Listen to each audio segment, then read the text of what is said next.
Subscribe करें erase star TV को और बेल आइकन को दबाएं लेटेस्ट वीडियो सबसे पहले देखने के लिए।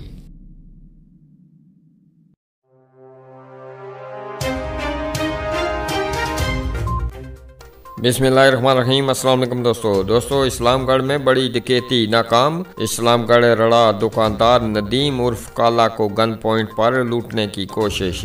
मजामत और पीछा करने पर फायरिंग, अंधेरे का फायदा उठाते हुए दोनों डाकू मोटरसाइकिल को छोड़कर भाग गए। इस्लामगढ़ पुलिस ने दोनों डाकुओं की तलाश शुरू कर दी है। दोस्तों आप भी अपनी राय का इजहार कमेंट बॉक्स में जरूर कीजिएगा और ऐसी खबरों से बाखबर रहने के लिए हमारे इस चैनल को सब्सक्राइब कीजिएगा।